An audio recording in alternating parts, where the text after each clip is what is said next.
Welcome, Ben Hart here. I assemble deep dive documentaries and commentaries on what's happening in the world. And what I'm presenting here is the most thorough documentary yet on Brian Cole Jr., who we are told by the Trump FBI is the man who planted 2 pipe bombs near the U.S. Capitol. This occurred on the evening of January 5th, 2021, the night before the famed January 6th protest. These bombs were placed next to the Democrat Party national headquarters and the Republican Party national headquarters, which is a 4-minute walk from the U.S. Capitol. And the Trump FBI tells us this pipe bomber is Brian Cole Jr., age 30. This video will examine whether this pipe bomber was a key part of the plot by Democrats and anti-Trumpers at the FBI and deep state to frame Donald Trump and his supporters as insurrectionists, and even as terrorists. The objective of Democrats and anti-Trumpers at the FBI was to use this pipe bomb event as justification to put Donald Trump and as many of his supporters as possible in prison.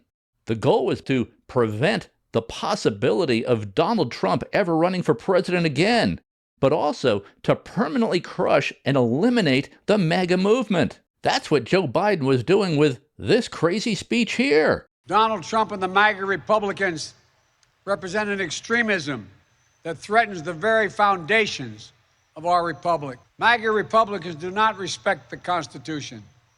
They do not believe in the rule of law. They do not recognize the will of the people. This Brian Cole Jr., the pipe bomber, the alleged pipe bomber, went undiscovered, undetected by the Biden FBI and Department of Justice for 4 years. But he was uncovered by the Trump FBI after a few months of work. And I think as we move through this video that it will become obvious to you that this pipe bomber did not act alone. He was almost certainly assisted by anti-Trumpers at the FBI to assemble and plant these pipe bombs. And the purpose of all this is that video footage of the pipe bomber actually planting the bombs was essential to the Democrat and deep state propaganda narrative to frame Donald Trump and his supporters as violent insurrectionists and even as terrorists. Because without this pipe bomber, the January 6th protest was really just nothing more than a standard run-of-the-mill protest where a few overzealous Trump supporters engaged in some imbecilic behavior. Wasn't an insurrection, not any kind of threat to the political order. That's why they needed the pipe bomber, and they needed him on video. Because without this pipe bomber actually on video planting these pipe bombs, the overreaction to the January 6th protest by Democrats and the propaganda media looks like a joke. And indeed, all the propaganda surrounding the January 6th protest was a joke, which is why we call it the January 6th hoax. And this pipe bomber was an essential element of the hoax.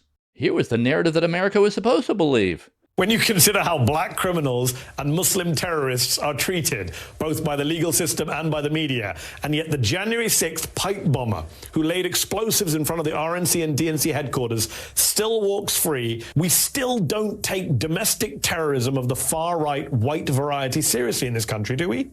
And this is what we heard over and over again from the propaganda news. Now, the first and most obvious question that everyone is asking is, how did it take nearly 5 years for the FBI to identify this guy? Here he is walking in plain view on the streets all over the Capitol Hill area right next to where he planted these pipe bombs. And we know that the FBI had collected 39,000 video files of the pipe bomber just walking around the area in plain view, planting these pipe bombs. But the FBI only released small snippets of all this video, these 39,000 video files that it had. We also know that the video footage provided by the FBI was not just edited, it was actually altered, which is where the FBI really screwed up. And we'll get to that in a bit. But first, let's get into what we know about Brian Cole Jr. Brian Cole Jr. lived with his mom in Woodbridge, Virginia, an affluent suburb of Washington, D.C. He lived in this $750,000 house. His family is well off financially. Neighbors describe Brian Cole Jr. as quiet. He kept to himself. He could be seen pretty much every day walking his dog in the neighborhood, a Chihuahua. He was always wearing headphones and listening to music. His neighbors say he wore shorts all year round, including in the dead of winter. It snows in Washington, D.C. His grandma, Loretta Cole, described him as borderline autistic in a December 5, 2025 interview with the Daily Mail. She said, quote, "He's slow, maybe 30, but he's got the mind of a 16-year-old, unquote. She also emphasized his reclusive nature, his lack of political affiliations, and her disbelief that he had anything to do with planting these pipe bombs. The New York Post reports that Brian Cole Jr. was also obsessed with the cartoon character called My Little Pony. My Little Pony is a cartoon for girls. The New York Post reports that he was seemingly obsessed with these My Little Pony toys.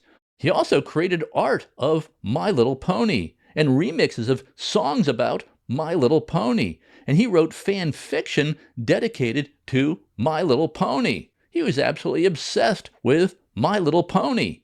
And Brian Cole Jr.'s My Little Pony artwork was spread across a number of social media accounts that he had. He was active on the internet.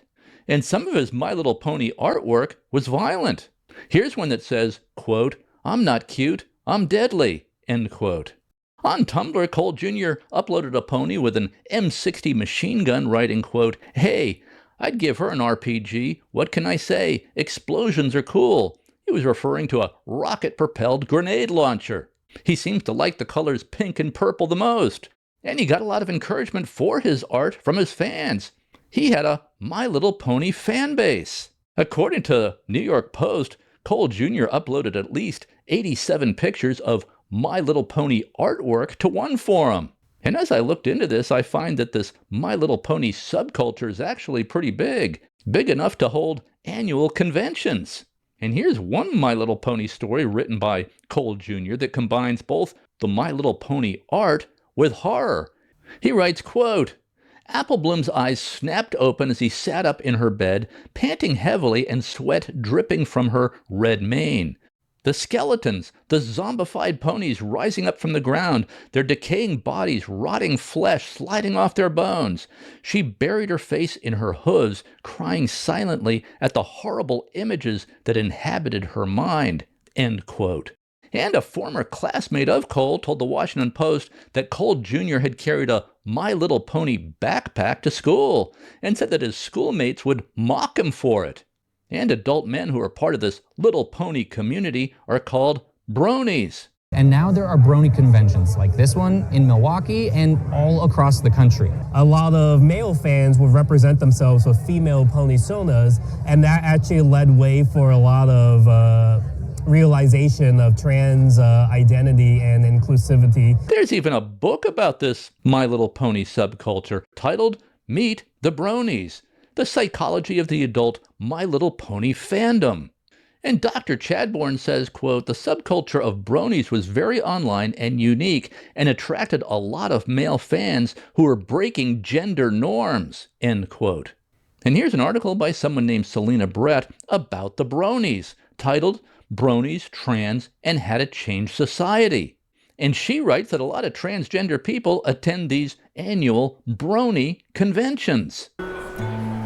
I'm a brony, and I'm proud to be a brony. All of our brony brothers, we know that friendship is magic. This brony subculture, it turns out, is also prone to violence. Here's a news report with this headline: Indianapolis FedEx shooting suspect was part of this My Little Pony subculture. This was a mass shooting in 2021 where a 19-year-old named Brandon Hull shot and killed 8 of his fellow FedEx workers at a FedEx facility in Indianapolis. He was armed with 2 AR-style rifles. 7 others were wounded. He then turned the gun on himself, erasing himself. Brandon Hull was a brony, and his bedroom was decorated with My Little Pony art. Now you're probably thinking that this sounds pretty familiar. You might remember that Charlie Kirk's alleged killer, Tyler Robinson, and his boyfriend, Lance Twiggs, who is transitioning from male to female, are furries, part of the furry fetish community. Also, Thomas Matthew Crooks, the one who tried to kill Donald Trump in Butler, Pennsylvania in 2024 during the lead-up to the presidential election, was also a so-called furry. Thomas Matthew Crooks also used the they-them pronouns and considered himself to be gender fluid. And what is a furry? A furry is a fetish, often LGBTQ and trans people, involving people who are attracted to cartoon animals with hypersexualized human characteristics. And there's a large community of these so-called furries, which I had never heard of until I started researching Tyler Robinson and his transitioning lover, Lance Twiggs. Now, I don't believe that Tyler Robinson or Thomas Matthew Crooks acted alone either. And this My Little Pony community of adult males, of bronies, is adjacent to the furry community and even overlaps. So now we have this Brian Cole Jr., an adult male who has an obsession with My Little Pony and was part of the My Little Pony online community and actually had a big fan base, and he was a brony, and his favorite colors were pink and purple. So, yet another gender fluid or gender confused person. So the question is, did the FBI recruit this Brian Cole Jr., this autism spectrum person, this mentally slow person, low IQ person, as a willing participant in the planting of the pipe bombs as part of a plot to frame Donald Trump and his supporters as violent insurrectionists and even as terrorists? Or was Brian Cole Jr. a lone actor who thought this up on his own, acted independently of the FBI, and had nothing to do with the January 6th propaganda offensive by Democrats? And here's my view. I believe that anti-Trump deep staters at the FBI, CIA, and Deep State recruited this mentally feeble Brian Cole Jr., this autistic spectrum person, for this assignment, to plant these pipe bombs. This would be somebody who would be easy for skilled people at the FBI, skilled in psyops, to manipulate. In my view, there's just no way that this autistic, mentally feeble person could have done this on his own. Same, by the way, with Thomas Matthew Crooks. Same also with Trump's second would-be assassin, Wesley Ryan Ruth. What the CIA and the Deep State like to do is recruit mentally broken people for their crazy assignments. And these people essentially just become cannon fodder. This is what the CIA does. They recruit mentally damaged people for these assignments, working with the FBI. The FBI and the CIA are essentially the same thing. They work together. So the Trump FBI, led by Kash Patel, tell us that they were able to track down Cole Jr. with no new evidence. They simply looked at existing files on the case, files that the Biden FBI had for 4 years. And of course, the question that everybody is asking is, how could it have possibly taken the FBI 5 years to solve this case? The FBI had 39,000 video files of this guy walking around. They could track his every movement. The Capitol Hill area has security cameras everywhere. It's one of the most surveilled areas of the country. Could have easily just tracked this guy via video as he walked to his car, a red Toyota that was only parked half a mile away. And here's what the surveillance looks like around the Democrat National Committee. There's just no way that anyone could plant a pipe bomb here and get away with it, then walk a half a mile to his parked car and not be tracked by video. Here's the pipe bomber walking along here. Almost all these townhomes here have security cameras. This is a wealthy area right on Capitol Hill. This is a high crime area at night, so these wealthy, these expensive townhomes need security cameras. So they probably all these townhomes here probably have security cameras, ring cameras or similar security cams that could have just tracked this guy every step of the way as he walked to his car, which was parked a half a mile away. He also had a very distinctive walking style, also abnormally short legs. And he was wearing a $300 pair of Nike Air Max Speed Turf sneakers. These are not the kind of sneakers worn by your typical January 6th MAGA type, your typical January 6th Trump supporter from Alabama or Georgia. These sneakers are emblematic of hip-hop culture. I'm going to be reviewing these joints. We're going to take an up-close look at the Air Max Speed Turf, which suggests that this guy was almost certainly African American. It's also highly unlikely that a female would be wearing these sneakers. And he would have to be pretty affluent, have some money, to be able to afford $300 Nike Air Max Speed Turf sneakers. It's a very narrow slice of people that are going to buy $300 sneakers. So we're talking here about somebody who's about 5'6" or 5'7", that's what they determined, African-American male who is wearing $300 Nike Air Max Speed Turf sneakers, also is wearing very distinctive clothing, and who had a very distinctive walking style and abnormally short legs. Seems like anybody who knew this guy would instantly recognize him, even if you can't see his face. He was all over the news. And he had these big framed glasses. Here he is, adjusting his big framed glasses and face mask. So anyone who knew this guy should have been able to recognize him. I mean, almost instantly, the FBI was able to quickly track down every Trump-supporting grandma who strolled through the Capitol, even this 72-year-old great-grandmother who said she just followed the crowd into the Capitol when the police opened the doors.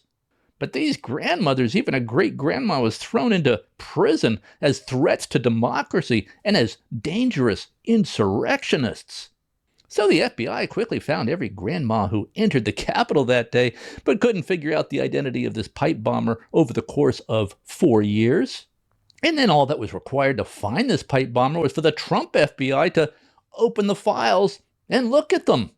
We're told in the criminal complaint and the affidavit that the FBI just released that the FBI was able to track the pipe bomber's movements with his cell phone pings off cell towers. Here he is making a phone call. In fact, he never turned his cell phone off while he was planting these pipe bombs. But wait, we were originally told by the Biden FBI that they could not track the pipe bomber's movements using his cell phone because the data that was provided by the cell carriers, AT&T, Sprint, Verizon, was corrupted. One of the lead investigators in Biden's FBI said they couldn't track his phone because the service provider gave them corrupt data. But AT&T, Sprint, and Verizon all say that the cell phone data they supplied was fine, not corrupted.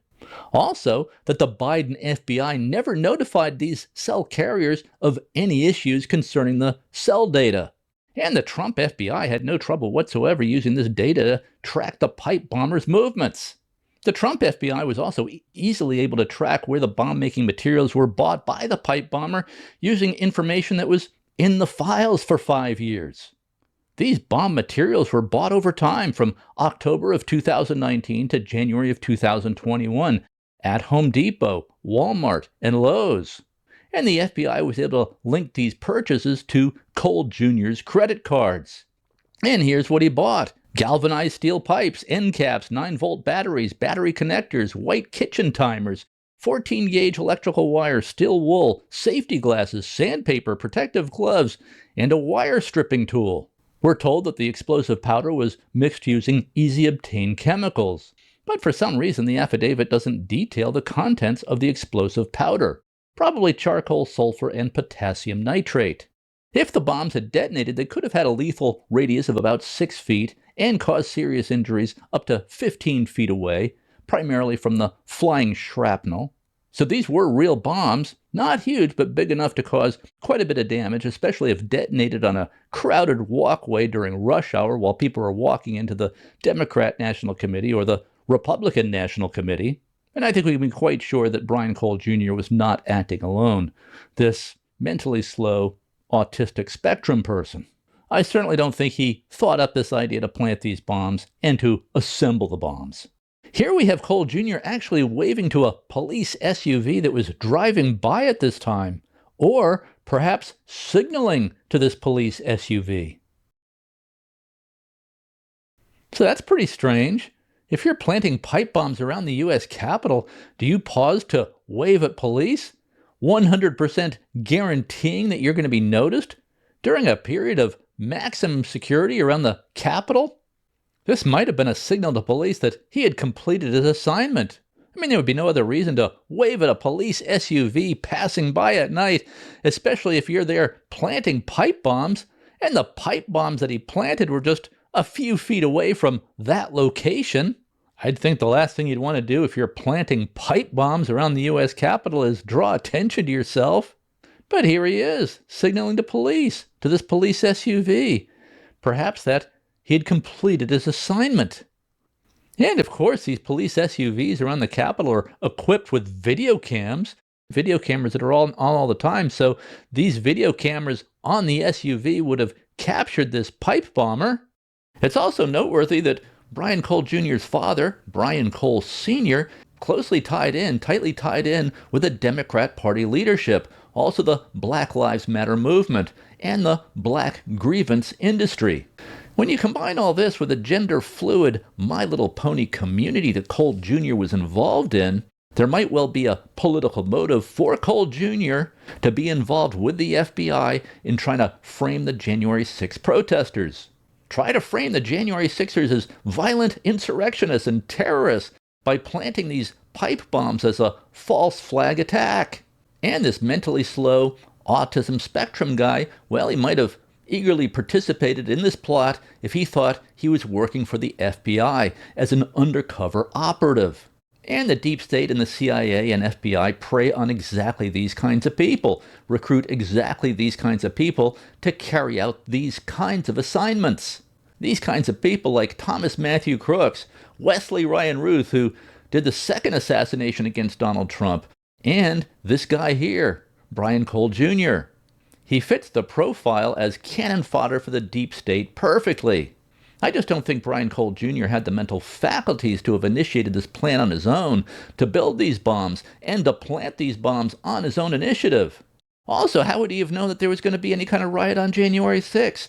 Nobody knew that there was going to be any kind of riot on January 6th. Well, other than the FBI, the CIA, Pelosi, and maybe some top-level Democrats.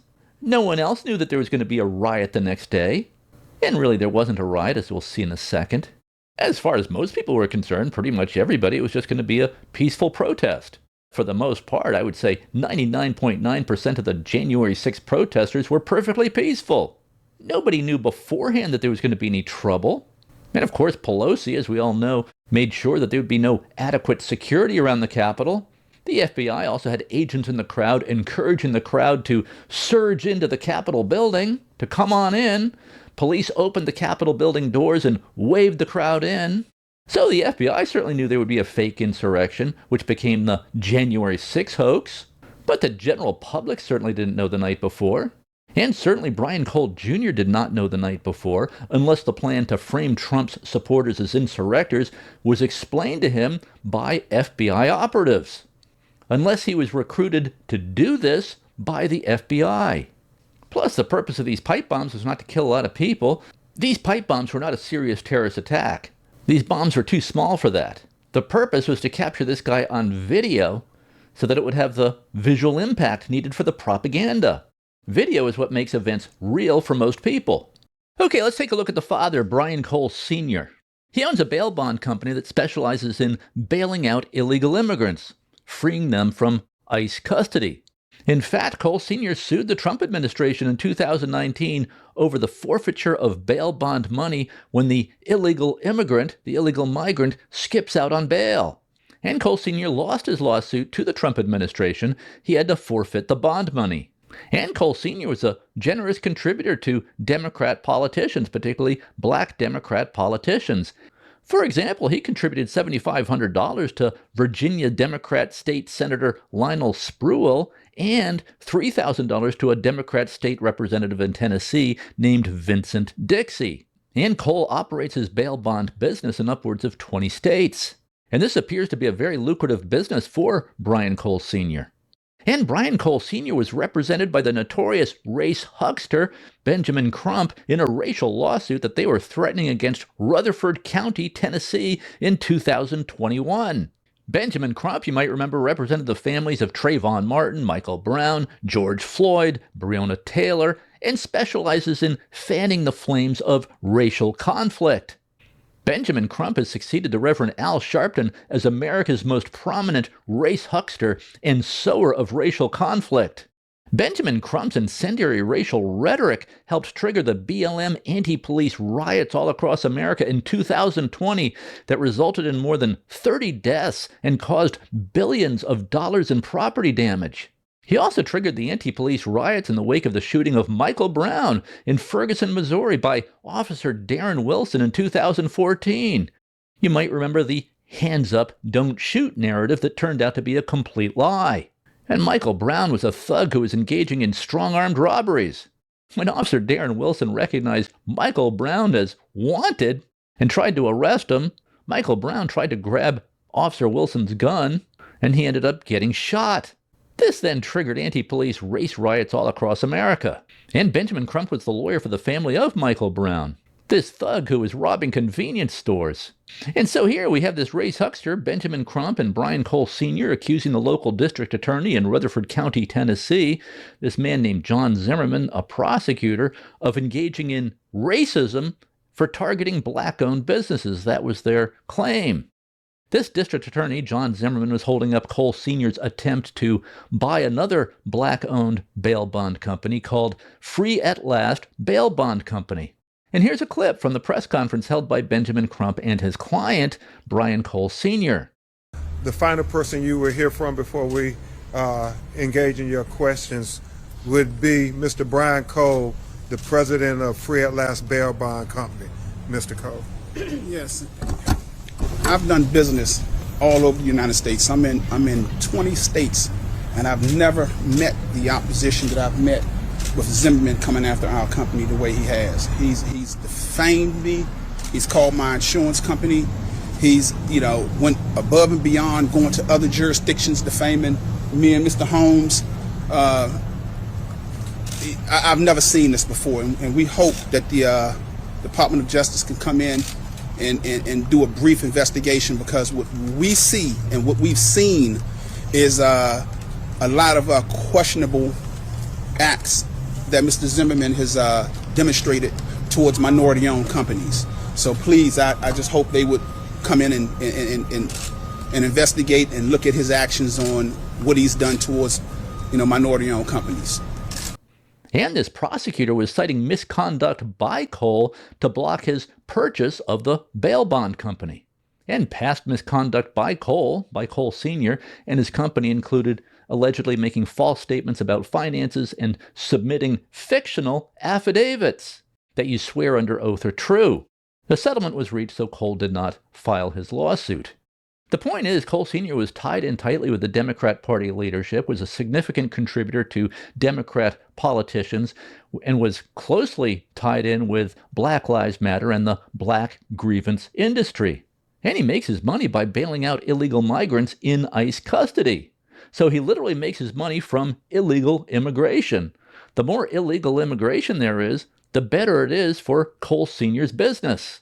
We also have this report from MSNBC, which links Brian Cole Jr., the son, the alleged pipe bomber, to anarchist writings. He has been involved in basically supportive kind of social media interest in anarchist groups and anarchist philosophies. It's important to note that when Democrats or liberals talk about Antifa, they often use the term anarchist to avoid using the word Antifa. Antifa is basically a Democrat Party-aligned terrorist group. So when Antifa is doing something violent, they refer to it as anarchist. And when we combine all this with Cole Jr.'s active involvement in the gender-fluid My Little Pony community of adult males, we can see a likely political motive for Cole Jr. to become involved in the framing of January 6 protesters as violent insurrectors and terrorists.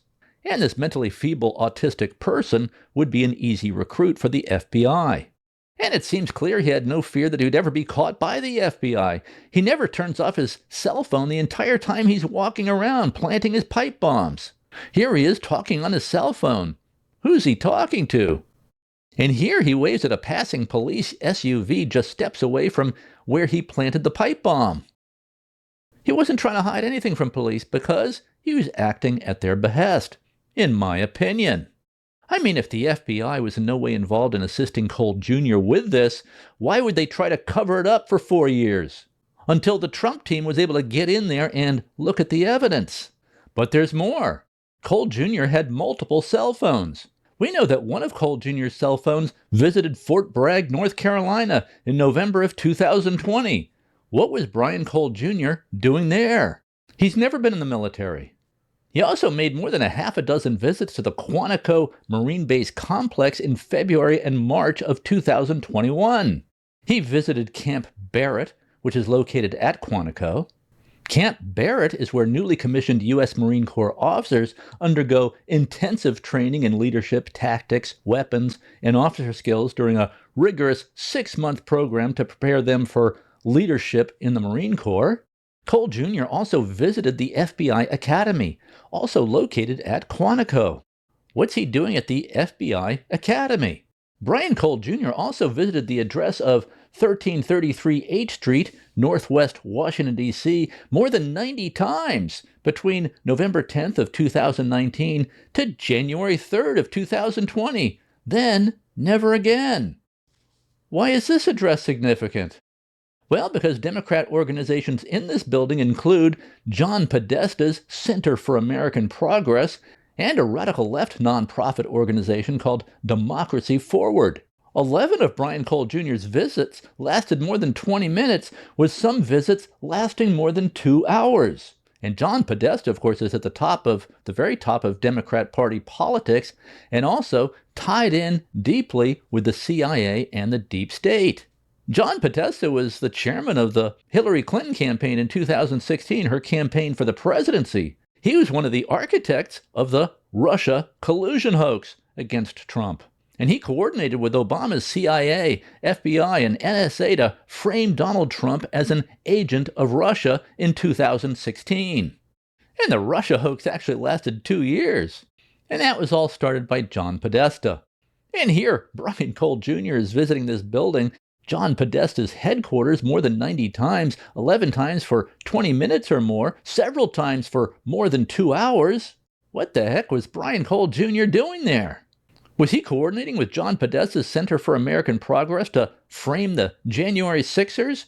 Suspicious, to say the least. And now we find out that the Biden FBI actually did know the identity of the pipe bomber in February of 2021. Here we have the report by the Democrat-run Special House Committee on January 6th, on the January 6th protest. This report appearing in April of 2021. It states this, quote, as the FBI continued analyzing large data sets from the carriers, certain devices exhibited behavior consistent with the suspect.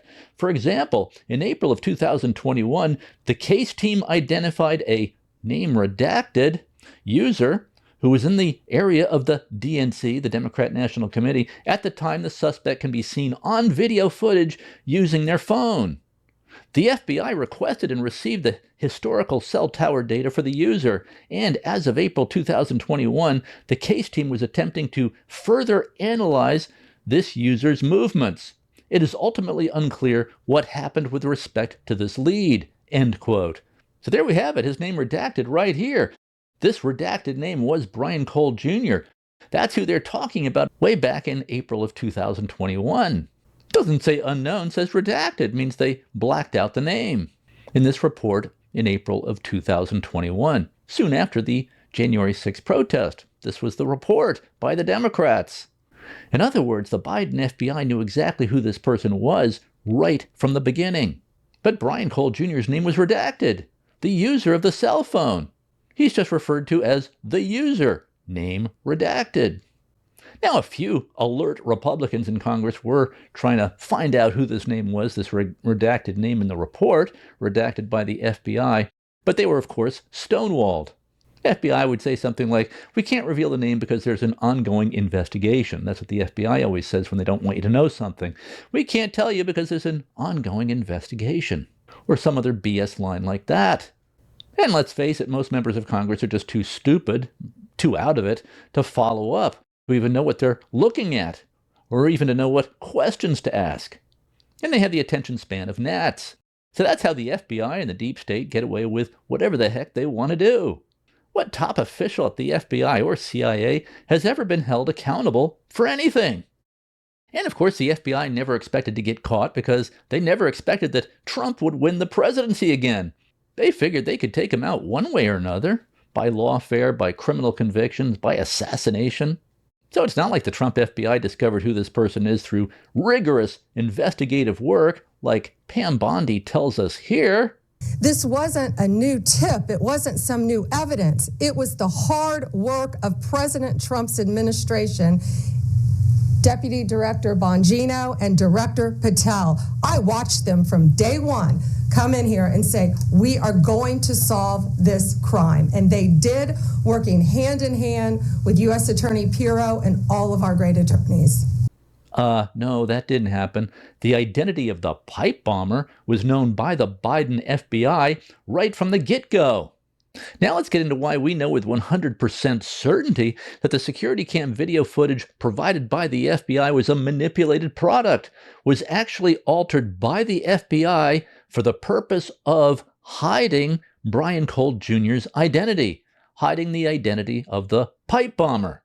So the FBI collected 39,000 video files of the pipe bomber walking around, but only chose to release a few brief clips. Why not release it all? Or why not release more if the goal really is to identify the pipe bomber? More video is always better, right? If you're trying to identify a suspect. But we only have video clips from a distance of this pipe bomber, when surely they had video close-ups of the pipe bomber walking around. And often the pipe bomber just suddenly appears in the middle of the frame. Why not show the pipe bomber walking into the frame? Why not show everything you can about the pipe bomber if the goal is to identify this guy? And why not show him walking for a significant period of time, from as close as possible to the security camera? And give us the best close-ups of his facial area that you have, if you have 39,000 videos of this guy. For example, here we have footage of the alleged pipe bomber apparently putting on his glasses. So we know he wears these thick framed glasses. Why not zoom in so we get a clear picture of the suspect's face or the area around his eyes, at least? We could at least know the race of this person. Of course, we know the race of this person from the Nike Air Max Turf sneakers. Even if we just have a few pixels of skin in the image, the FBI can determine the race most of the time, especially if we have color video, which we have here. However, the FBI did screw up, because one of the clips that they released, you could get a pretty good view of the eye area and see Brian Cole Jr.'s glasses. When the people on the internet started zooming in on the pipe bomber glasses and eye area, a blur was quickly added right across the eyes. This rectangular blur right here, right across the eye area. And they've done a very sloppy job at it because the blurred rectangle actually overlaps the hoodie. See this right here? Let's hear Mike Benz walk us through this. But as you get closer, as he gets closer to the camera, you get fewer frames, which means if you're trying to fuck with the footage, you need to do less work because there's fewer frames you need to alter. Do you understand what a bitch this would be if they had kept this at the 30 frame per second rate that I suspect the DNC camera was, or maybe even 60 frame per second? They would have had to have edited hundreds of frames instead of only having to edit 3. As he gets closer, you get less detail because they blurred it. Take a look, it's in our book, a reading rainbow. It's in our book, a reading rainbow. This is 7:42 p.m., January 5th. No extra blur applied to the face because this was the very first one before I put out the article blasting how fucked these were. And then the subsequent ones, they blurred to keep the story consistent. You see that? You can see the gleaming glint off of the glasses. Butterfly in the sky, I can go twice as high. It's just all different infrared frequencies here. Negligible heat map distortions around the eyes or above the face mask. You can clearly see where there's the occlusions. They did not blur that. They thought he was far enough away, and they cut the security camera footage while he was loitering there for 10 minutes and thought that that was fine. Until we started scrutinizing that, they said, oh shit, they're scrutinizing everything. The subsequent video footage will just act like it was a low-quality camera. So they fucked up, because right out the gate, they did one that was unedited. Yeah, it was, they fucked up with that one too, because they didn't show the person exiting frame while he was making phone calls and text messages, but they didn't appear to add blurs to the security camera footage. But then when we started demanding more of it, and the other side of the DNC that they showed, then here's what they did.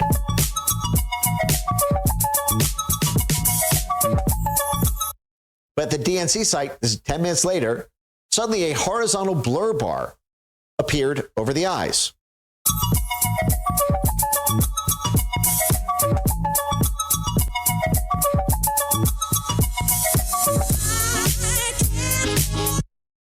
You guys see that? The blur is so badly done.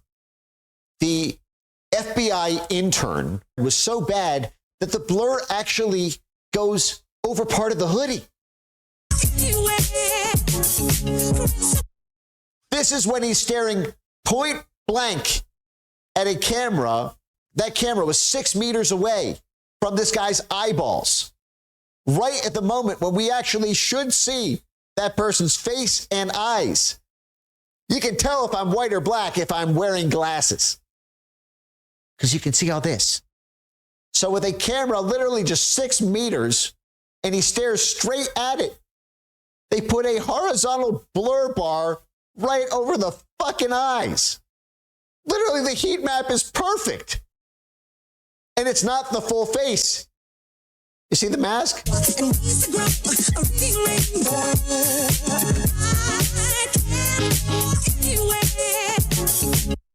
The camera at the DNC bomb site is actually 45 feet closer. Yes, I measured it, if you must know. I actually went to the site. So this camera right here, you were 20 meters away. Here you were only 6 meters. Mike Benz is a great follow on X, by the way. He does deep dives on the deep state. He also has an excellent YouTube channel. I'm a big fan of Mike Benz. And there's so much about this video footage provided by the FBI that's highly suspect. For example, the footage provided of the alleged pipe bomber that we have here is just 1 frame per second. Now, the lowest quality security cam video footage used today is 10 or 15 frames per second, such as used at a typical gas station or 7-Eleven.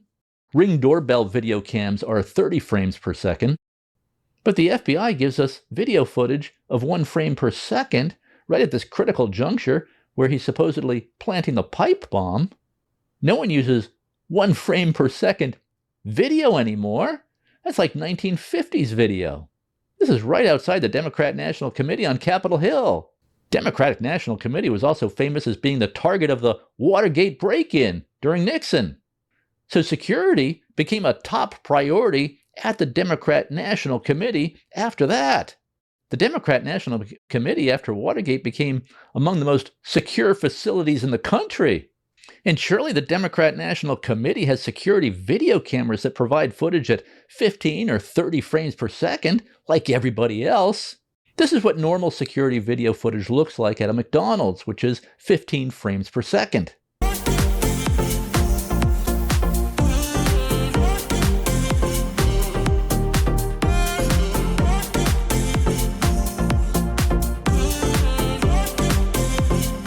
But the FBI, right at this critical moment where the pipe bomber is supposedly planting the pipe bombs, the FBI supplies us with edited footage of grainy black and white video at 1 frame per second.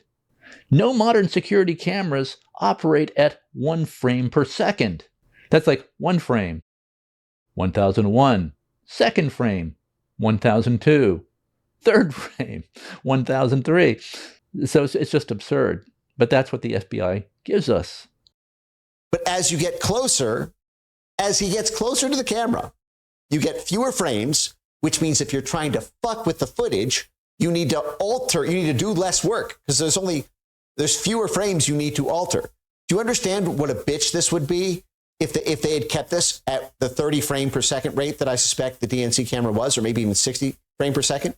They would have had to have edited hundreds of frames instead of only having to edit 3. As he gets closer, you get less detail because they blurred it. So what was the purpose of the FBI releasing this footage? Well, clearly it wasn't to identify the pipe bomber. And they degrade the footage to black and white, not color, so we can't tell the race of this person. In very grainy footage, 1950s level video. And also, strangely, there's actually 2 cameras at this location, and one camera is higher quality video, while the other camera is 1 frame per second. Why is that? Why the difference? 15 frames per second is pretty much the minimum. 10 frames per second is the absolute minimum. And the FBI blurs out the eye area of the pipe bomber in very amateurish fashion so that we can't tell the race of this person and can't see his glasses, though we actually can see his glasses. And now we learn from the new Republican-led House committee that's examining everything about the January 6th hoax that the key surveillance footage showing the areas near the RNC and DNC where the pipe bombs were planted was not preserved, that this footage was deleted. We can't get all the footage for that 24-hour period or 12-hour period. The video footage of this area on the morning of January 6th was deleted. So there's no way to know what might have been happening in this area on the morning of January 6th, a few hours after the bombs were planted. We can't tell if the bombs were still there. We can't tell if the bombs were removed and maybe put back. We can't tell if somebody might have set the timers because all that video was deleted. Here's what Congressman Barry Loudermilk has to say. He's the chairman of the new January 6th committee, the committee that's looking into everything to do with January 6th, studying the January 6th hoax. There are so many concurrent miracles that would have had to happen for these bombs to have been discovered at the same time, sitting in the middle of the sidewalk. You know, I mean, where does that lead you? I guess you don't know yet, but that implies a much broader conspiracy, doesn't it? Well, it does. And that's the thing that we try to avoid is just going down a conspiracy path, but taking a theory and trying to prove it wrong. But there's still so many questions regarding this, because one of the things that has raised our eyebrows is as we go and we look for video on January 6th, because we want early morning video on January 6th to see, did anybody go back to these locations? Of course. Unfortunately, that video apparently doesn't exist anymore. We do have the January 5th video, but we've been told that no one ever preserved January 6th. So we can't tell if somebody might have come to do something with these bombs on the morning of January 6th, the morning after the pipe bomb planted these bombs. So we don't know if these bombs were here all night. Were they removed? Were they put back? Did somebody come and set the timer? We don't know, because the video was deleted. You know, the person doing the pipe bomb wasn't very experienced. He was just trying to get them down and go, or they were left to be found. And so it is pretty amazing. And, you know, Mrs. Younger said she walked out her back door. It wasn't there earlier in the morning, but she saw it later, and it would, you know, give reason to believe that she would have noticed it if it was there in the morning. I'm sorry, if you don't mind staying just a few more minutes. Like, sure. You just told me that, so according to the FBI, according to the internals at the FBI, there's 39,000 videos showing his movements that night from different camera angles. Washington, D.C., Capitol Hill in particular is the most surveilled area arguably in the world. There are so many cameras up there. Yes. And you're telling me that there's no footage from January 6th of the actual areas where you would have to travel to place these pipe bombs. Now, we do have cameras along some of these, any Capitol Police cameras that we have that show some of the walking paths. Those do exist. But none of the camera angles like behind the RNC, behind the DNC, that we know of that exist today, of where this person would have had the closest angles. And so that has inhibited our investigation into this theory of maybe they were placed back out again. And this is something new that we've just come across. So we're starting to scour through all the Capitol Police cameras, because there is a Capitol Police building over by the DNC. It's called the Fairchild Building, and they do have cameras there. And that's been some of the cameras that have given us most of the evidence. So our team is going back through, and it takes a while when you look at how many cameras there are and you're looking for hours of video, because we're talking about this device was put out at around 8 p.m. on the 5th. Now we've got to look from 8 p.m. all the way to 1 p.m. on the 6th to see, did anyone else go by there? Was there any other traffic, any suspicious activity going on there? So that takes a while. What is a reasonable explanation as to how the Secret Service dog didn't hit on the one device, Mrs. Younger didn't see the other device? It's just a logical conclusion is possibly they weren't there at that time. But then you have to ask, if they weren't, why were they picked up? Why were they placed again? And we only have limited video of the pipe bomber walking around. We have no close-ups except for that one close-up where they blurred out the face, blurred out the eye area. And here's this Christopher Wray character, Biden's FBI director, literally lying to Congress under oath, which is a crime, about how hard his FBI was working to identify the pipe bomber. Okay. So you were able to arrest hundreds of individuals who were allowed into the Capitol, walked around, took selfies, but we can't find the individual who committed the most dangerous crime and attempted to cause multiple mass casualty events at the Capitol or around the Capitol. Congressman, we have an entire dedicated team focused specifically on this investigation. We've done thousands of interviews, visited, again, just in the pipe bomb investigation, thousands of interviews, visited thousands of residents and businesses, reviewed millions of pieces of data. There's something like 39,000 video files. We've assessed like 500 or something tips. We've done extensive public publicity. We've increased the reward money. We've got our lab working on it. We've got our WMD directorate working on it. We've got our Office of Technology division, our cellular analysis team. So the folks that we have working on this investigation are working very aggressively on it. And I, as much as anybody, would like to see it solved. This Christopher Wray character really needs to go to prison for this, for at a minimum, lying to Congress under oath and for obstructing justice. And quite possibly outright coordinating this pipe bomb event, this propaganda false flag event. Well, now that the Trump FBI has apparently caught this pipe bomber, identified and arrested this pipe bomber, many Trump supporters assume that they're now going to be able to track down whoever it was who this pipe bomber was coordinating with. I would not get my hopes up for that. For one thing, for a CIA-type deep state operation like this, Cole Jr. probably had no idea who he was coordinating with. Plus, Kash Patel and President Trump actually have very little control over the FBI. We saw that in the last administration. The fact is, Trump only has one political appointee at the FBI, that being the FBI director, Kash Patel. President Trump was able to put a few others at the FBI who are at least theoretically loyal to him, but 38,000 people work at the FBI. President Trump and Kash Patel cannot fire any of them without going through an extensive process for each firing. The same is true of the CIA. 22,000 people work for the CIA, but just 2 of these people are appointed by President Trump. President Trump does not have the authority to fire career people at the FBI or CIA without going through an extensive firing process. So the CIA and FBI run themselves, are accountable to nobody, not Congress, not the president. Kash Patel has almost no power. He's sitting on top of this blob of 38,000 FBI careerists. And quite frankly, I have little or no confidence in Kash Patel or Attorney General Pam Bondi, based on what I've seen so far.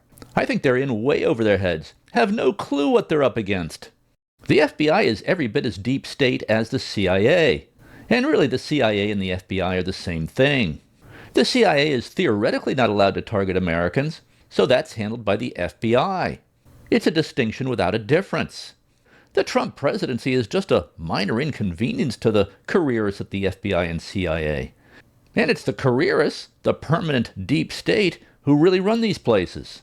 And they can just stonewall, obstruct, sabotage, and wait out the Trump presidency. And if the CIA and the FBI can kill President John F. Kennedy,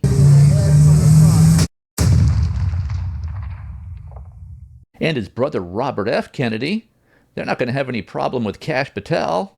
And for more on that, check out my videos on how and why the CIA killed JFK. And a big part of what the CIA, FBI, and Deep State do is sow social chaos, cause social chaos in order to achieve political objectives.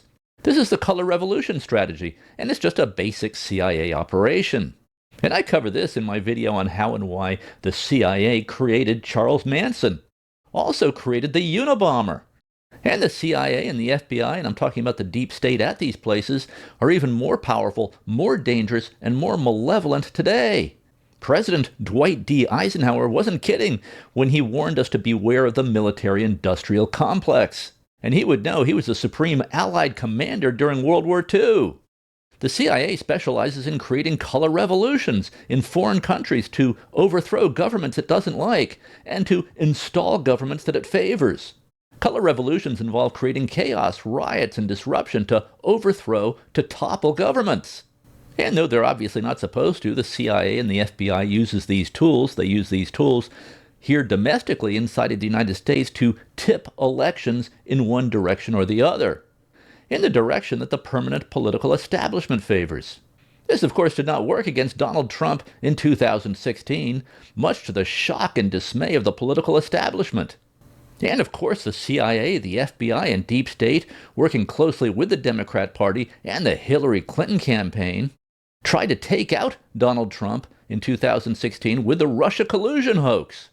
Then tried 2 impeachments, the second impeachment involving the January 6 hoax.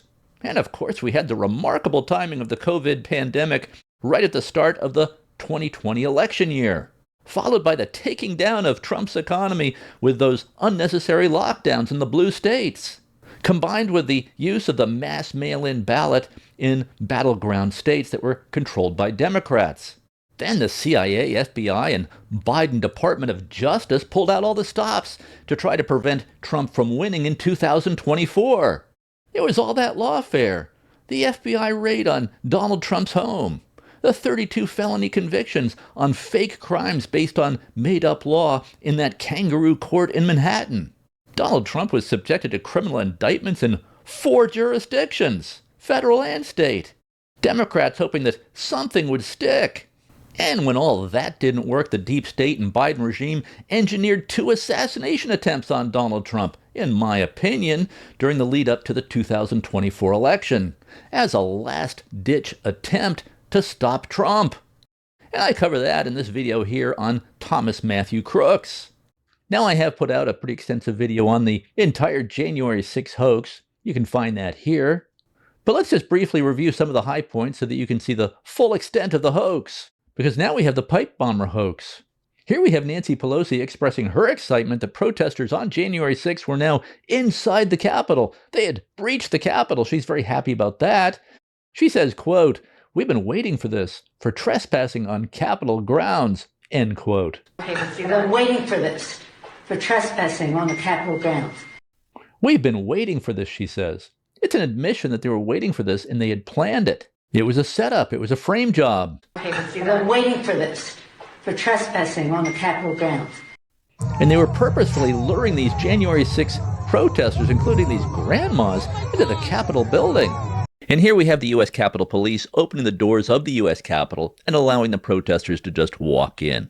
No indication here that the police had any problem with the protesters walking into the U.S. Capitol. Almost all these people strolling into the building here, including these grandmothers, thought they were basically on a tour of the Capitol. They didn't know that they were being set up, that they were being entrapped into this, trespassing on Capitol grounds, which became an insurrection, and they had to go to jail for this. And here's a scene that was actually filmed by Nancy Pelosi's daughter, Alexandra Pelosi. She was making a documentary on the January 6th insurrection, so she knew in advance that there was going to be an insurrection, even though no one else really knew, but she was there to make a documentary about it, so she knew about that in advance. Did we go back into session?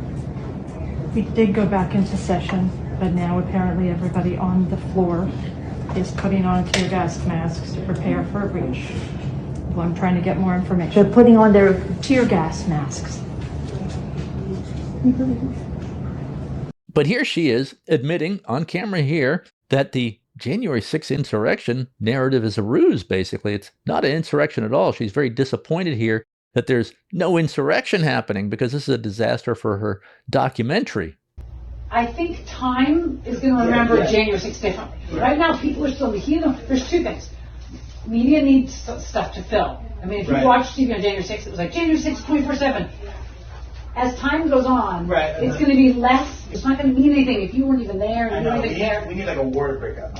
Yeah, no, it's right. But the thing is, why I asked you the question of like, so what was the plan? Is that if there was an insurrection, you were supposed to be in line.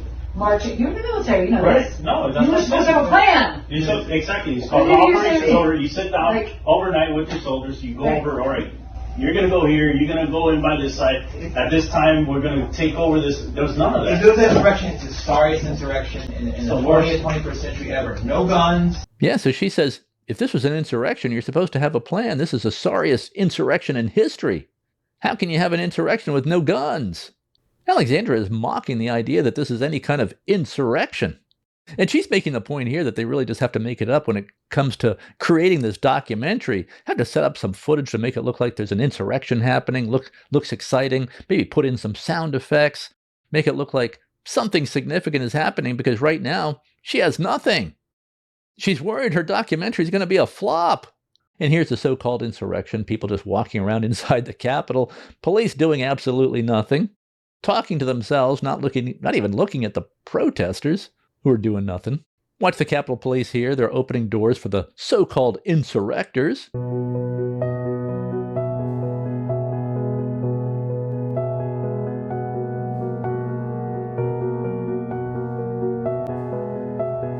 Here's the QAnon shaman, the guy in the Viking hat, wandering around inside the Capitol.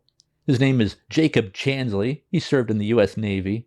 And here's more from Nancy Pelosi's daughter, Alexandra, the documentarian, Alexandra Pelosi, admitting that the shaman did nothing. The Viking hat guy did nothing. That the shaman who did not, what did the shaman do? He stood there. What did Paul do? He stood there. The shaman got how many months? 41. Yeah, the shaman, the Viking hat guy, was sentenced to 41 months in federal prison. That's 3.5 years for peacefully walking around in his Viking hat, for peacefully walking around the Capitol in a funny outfit. And every moment of the Viking hat guy's presence inside the U.S. Capitol was caught on video surveillance. And not once did the Capitol Police try to stop Chansley, the Viking hat guy. The police were actually acting as his tour guides, opening doors for him. Here we see 9 police officers basically just greeting the Viking hat guy, letting him continue his walk through the Capitol. The police seem amused by the Viking hat guy. And here he is in the Senate chamber with his bullhorn. Here, as part of his prayer, he actually thanks the police for allowing the protesters into the building. Thank you, Heavenly Father, for giving the inspiration needed to these police officers to allow us into this building. But the propaganda news treated this Viking hat guy as some kind of terrorist who should be shot. Shoot him. Yeah. Shoot him. Like, you burst into the United States, if he was dressed like bin Laden, would you have shot him? Who are the violent extremists here? Even Alexandra Pelosi said the Viking hat guy did absolutely nothing. But he was sentenced to 41 months in prison. That the shaman who did not, what did the shaman do? He stood there. What did Paul do? He stood there. The shaman got how many months? 41. Thank God Donald Trump pardoned him. So really almost nothing happened on January 6th. Yeah, there was some bad behavior. Out of the hundreds of thousands of Trump supporters there, maybe a few hundred engaged in some out-of-control behavior. The only one killed as a result of violence at the protest was a Trump supporter named Ashley Babbitt. This is when Ashley Babbitt was shot and killed by a Capitol Hill police officer. She was the only one actually killed as a result of the violence at the riot, at the protest. And frankly, if you're breaking into the Capitol Hill building and smashing through windows, there's a decent chance that you're going to get shot. It's a tragedy, but that's the kind of thing that can happen with this kind of behavior. Generally a good idea not to break into any kind of building, much less a federal building. So she was killed. But Democrats keep telling us that many were killed on January 6th. Here's what AOC says. She says, quote, "This was a terror attack, 138 injured, almost 10 dead. Those responsible remain a danger to our democracy." That's AOC. And here's what Kamala Harris said in her debate with Trump. I was at the Capitol on January 6th. I was the vice president-elect. I was also an acting senator. I was there. And on that day, the President of the United States incited a violent mob to attack our nation's capital, to desecrate our nation's capital. On that day, 140 law enforcement officers were injured, and some died. Here's Tim Walz.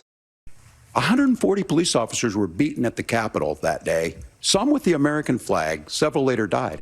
So years later, Democrats continue to push this debunked narrative.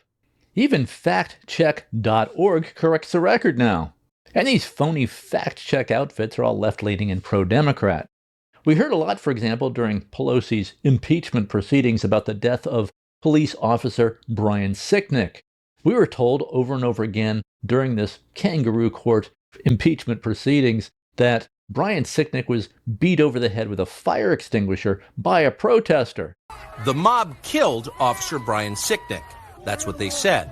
It was their single most powerful indictment of the January 6th protesters and of Donald Trump and of Republican voters nationally. They repeated that claim for years. They are still repeating it. At first, they told the country that Officer Sicknick was murdered with a fire extinguisher. Officer Brian Sicknick died after being hit in the head with a fire extinguisher during the fight. That story came from the New York Times, which is effectively the assignment editor for most of the rest of American media. It was a lie, untrue in any way. But only after that lie had hardened into conventional wisdom did the newspaper bother to retract it. The New York Times has quietly retracted its story about the death of Capitol Police Officer Brian Sicknick. The damage had been done. Brian Sicknick, himself a Trump voter, had been transformed without his consent into a political martyr of the left. His memory was shamelessly exploited by the incoming Biden administration. In February of 2021, Sicknick's body lay in state in the Capitol Rotunda, where a parade of unscrupulous politicians made use of it. Here's Joe Biden. Breaking down the doors, trying to overturn an outcome of election, and killing several police officers in the meantime. But Brian Sicknick should not be reduced to a prop for the political ambitions of the Democratic Party. He was a human being. The facts of his life matter, including how he died. To this day, media accounts describe Sicknick as someone who was, quote, slain on January 6th. The video we reviewed proves that is a lie. Here is surveillance footage of Sicknick walking in the Capitol after he was supposedly murdered by the mob outside. By all appearances, Sicknick is healthy and vigorous. Then it turned out that he actually died at his desk the next morning, and the medical examiner said that his death is unrelated to anything that happened on January 6th. He was not beaten over the head with a fire extinguisher. But we continue to be told that police officers were killed on January 6th. There were a couple of other deaths on January 6th in addition to Ashley Babbitt, but they had nothing to do with violence at the protest. One of the protesters who died was named Roseanne Boyland. She died of, quote, acute amphetamine intoxication, according to the D.C. medical examiner. Nothing to do with the protests. Acute amphetamine intoxication. She was taking amphetamines. Another protester died of a heart attack before there was any breach of the U.S. Capitol. A 58-year-old man named Kevin Greason. So he died of a heart attack. And that was it. Sad that these people died, but had nothing to do with violence on January 6th. Died of a natural cause or died of a drug overdose. Very different from the anti-police riots of 2020, in which 34 people died at least, including police officers. These riots were celebrated by Kamala Harris, the media, and the Democrat Party. Here we have Kamala Harris cheering on these anti-police riots in 2020. And I want to make clear that I know that there are protests still happening in major cities across the United States. That's right. But they're not going to stop. They're not going to stop. And this is a movement, I'm telling you. They're not going to stop. And everyone beware, because they're not going to stop. They're not going to stop before Election Day in November, and they're not going to stop after Election Day. And that should be, everyone should take note of that on both levels, that they're not going to let up, and they should not. She thought these riots were awesome. So nothing much at all happened on January 6th, nothing compared to the anti-police riots of 2020.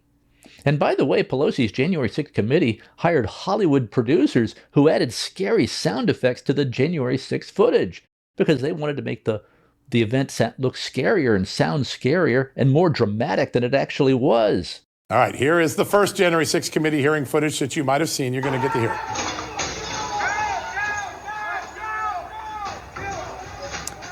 Look at that. You hear a lot of sound there, folks, and you see this footage. It's pretty dramatic. Sounds very riotous. It does. Here's the actual footage. It's a silent movie. Same footage, exact camera. We matched the camera to the second, but there's no footage there, no sound footage at all. That footage was thrown in there to create a dramatic movie-like effect. It's no longer evidence now.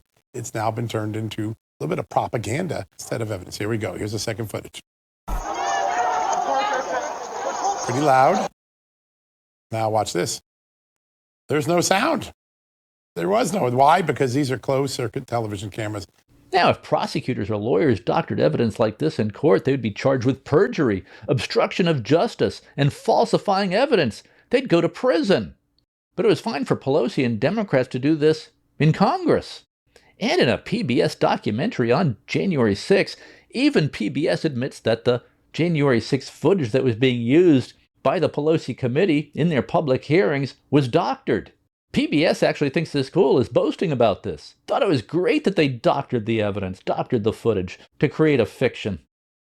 Thompson's committee had gathered a trove of information. The challenge, what to do with it. The one thing that we knew was the information that we have is compelling.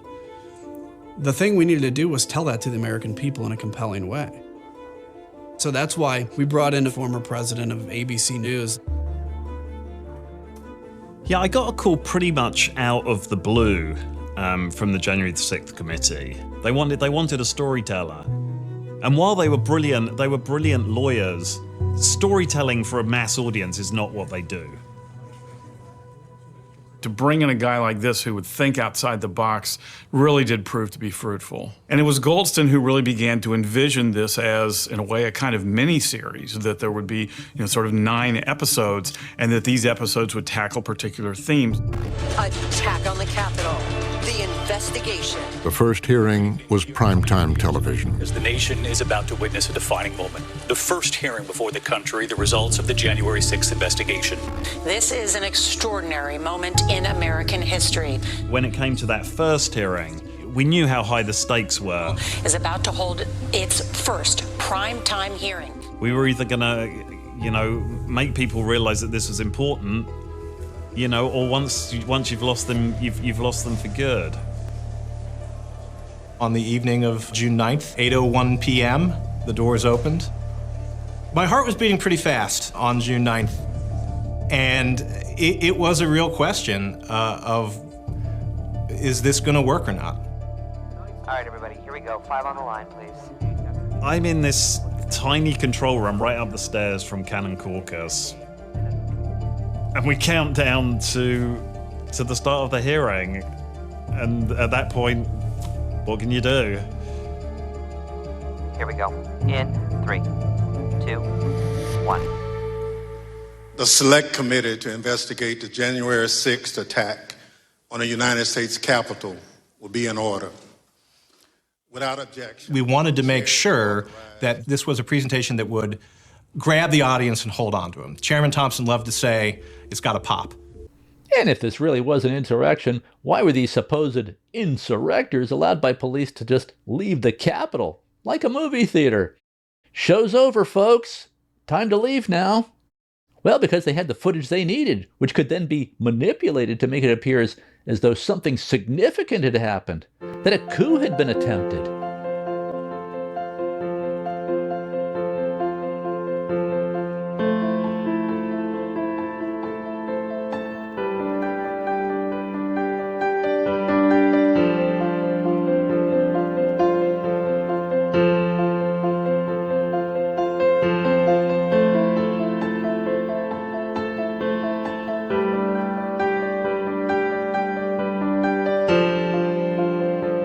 The sentences handed down to some of these January 6 protesters was beyond excessive. We heard about the 41 months given to the Viking hat guy. And the head of the so-called Proud Boys, Enrique Tarrio, was not even in attendance on January 6, but he was sentenced to 22 years. And this guy, Stuart Rhodes, age 58, a graduate from Yale Law School and a U.S. Army veteran, was sentenced to 18 years. He was on the grounds, he was at the protest, but he never actually entered the Capitol building. He got 18 years in prison. That was his sentence. In response to all the hyperbole about J6 from the Democrats, Elon Musk joked, "Well, I guess we're all being governed by a guy in a Viking hat." Even if these unarmed protesters were able to take over the Capitol building, does this mean that they have control of the government, including the military and the FBI? But that's what Democrats wanted us to believe, that the U.S. government was almost taken over by these clowns in a coup. We have this 72-year-old great-grandmother from Colorado who was sentenced to 6 months of home confinement plus a fine for just entering the Capitol building and praying. She's known as the praying grandma. We have this 69-year-old grandma named Pamela Hemphill who was sentenced to 60 days in prison. She pled guilty to parading. I mean, is it illegal to parade, especially if allowed into the Capitol by the police? The truth is, January 6th, the January 6th protest was mostly a costume party, a festive event for the most part. Now, obviously, anybody engaged in actual violence and property destruction should get some jail time. But sentences should be related to the actual damage caused. The sentences for many of these January 6ers was beyond excessive. And fortunately, President Trump did pardon these January 6ers. And maybe some of them should not have been pardoned. But the evidence was so corrupted, the kangaroo court proceedings so corrupt, it was hard to know really who did what. And the Democrats running this January 6th committee destroyed the evidence. And even Nancy Pelosi's daughter, Alexandra Pelosi, says that the Viking hat guy did nothing. Yet he was given 41 months in prison. And it's quite obvious that the lack of security at the U.S. Capitol on that day was by design and on purpose. It was a setup. With pretty much zero security provided for the Capitol, Nancy Pelosi and her cronies expected all kinds of mayhem. But there really wasn't, because the truth is 99.9% of Trump supporters are peaceful, law-abiding people. So what do you think? Was the January 6th protest a true attempt by some of Trump's most fervent supporters to overturn the results of the 2020 election? Or was January 6th a setup and frame job by Democrats working with anti-Trumpers at the FBI, CIA, and Deep State to make the January 6th protests look like an insurrection, as part of a plan to make sure that Donald Trump could never again be president, as part of a plan to imprison Donald Trump along with as many of his supporters as possible? And was this alleged pipe bomber, Brian Cole Jr., part of this plan to frame Donald Trump and his supporters as terrorists and as dangerous? Or was Brian Cole Jr. acting alone? Was he a completely independent actor who played no part in the plot to frame Donald Trump and his supporters as violent insurrectionists? Let me know what you think of all this in the comments. And please don't forget to like, subscribe, share, and hit the notifications button. Also, check out my books on Amazon. One is Bitcoin, A Beginner's Guide, Your Off-Ramp from the Corrupt Political System and Protection from Economic Collapse. If all hell breaks loose here and you need to get out of here fast with your assets, or if there's an economic collapse, you're going to want some Bitcoin. The second book is Win Life, Success Skills Schools Don't Teach. This book is primarily aimed at young people in their 20s and 30s, but should be of interest to anyone who wants to be in the top 1% of income earners. Or perhaps you just want to lose 20 pounds. This book will help you do that as well. This book will help you achieve most of what you want to achieve in life.